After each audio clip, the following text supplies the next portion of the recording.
معانا دلوقتي على الهاتف دكتور تامر ابو العز، مدير وحده جراحات الانف والاذن بمستشفى عين شمس. ما تيجي نعرف البديل. صباح الخير يا دكتور.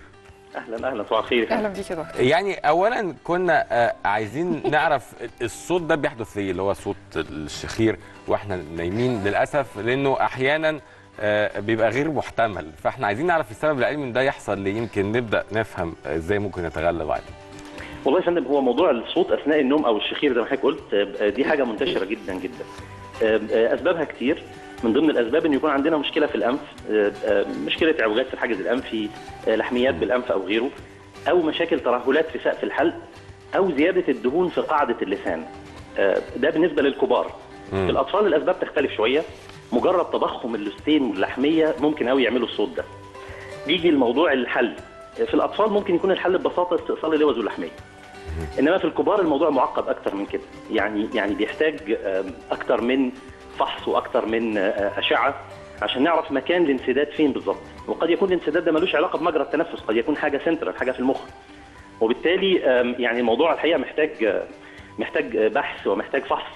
وفي عندنا في فحص معين بيتعمل في المستشفى اسمه فحص معمل النوم، وده بيحدد مش بس اذا كان في شخير، او بيحدد كمان تاثير ده على الصحه العامه.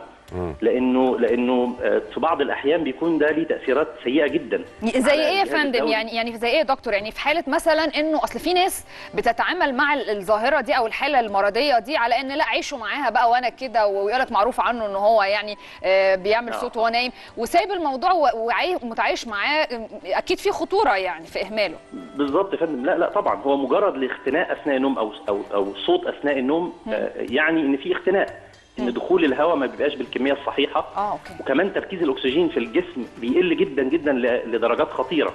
وبالتالي احنا عايزين نفرق ما بين السمبل سنورر او الشخص اللي بيشخر بس شخير وقت الارهاق والمجهود، والشخص الثاني اللي عنده مرض ممكن يؤثر على الحياه. يعني احنا عندنا من اشهر مشاكل المشاكل الصحيه لمريض الاختناق اثناء النوم ان يكون عنده ضغط مرتفع مثلا، انه يجيله نوبات قلبيه، انه يبقى عنده مشكله معينه في طبعا غير القلق والتوتر، انه الصبح طول اليوم مش عارف يركز لانه ما نامش كويس.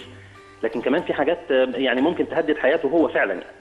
وبالتالي احنا بنبتدي مع المريض بستبس معينه كده، الفحص العادي، بنشوف اذا كان في حاجه ظاهره واضحه قدامنا نقدر نعالجها بعلاج دوائي، قد يكون عباره عن بخاخ للانف او عباره عن ادويه معينه.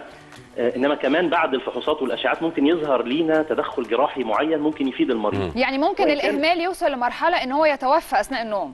جدا جدا. ممكن توصل للمرحله دي. نتيجه الانسداد، يعني يحصل انسداد او مش بالصوره دي مباشره. يعني هو عمره ما هيتخنق ويموت وهو نايم، لكن اللي هيحصل انه هيدخل في مشاكل صحيه كتير، واشهرها طبعا مشاكل القلب والاوعيه الدمويه، يعني يجيله انسداد وجلطات ومشاكل كبيره.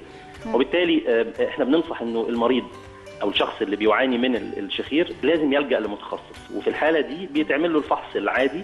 ممكن قوي في اول جلسه مع الكشف يظهر ان عنده مشكله معينه، زي انه يكون عنده حساسيه جديده في الانف، او ان يكون عنده بدايه لحميات في الانف هي اللي تكون مسببه المشكله. فتره العلاج بتوصل لقد ايه يا فندم؟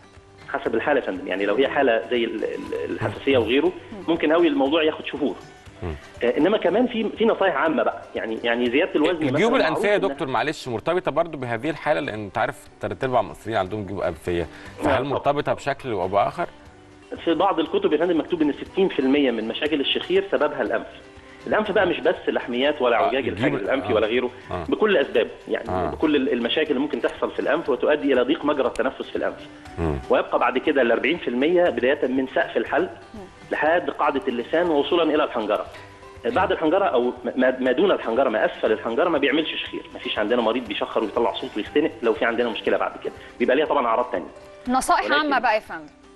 نصائح عامه: الوزن، لازم نكنترول الوزن. اذا ظهر موضوع الشخير واصبح متكرر وبقت عاده، لازم نزور متخصص.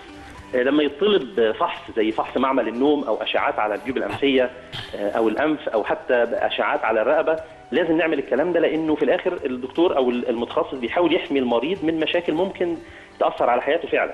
غير الناحيه النفسيه طبعا اللي احنا بنشوفها كتير دلوقتي، يمكن القصه اللي حضرتك حكيتها دي احنا بنشوفها كل يوم، ولكن مش لدرجه المحاكم طبعا. يعني بنشوف شكوى من الزوج او من الزوجه ان والله يا دكتور شوف لنا حل، الموضوع بقى مزعج لدرجه ان في حالات انفصال طبعا بنشوفها. لا وفي قضايا خلع كمان ظهرت بسبب الموضوع ده. والله انا ما سمعتش الحقيقه عندنا هنا الموضوع ده، لكن يعني اتخيل حاجه زي كده.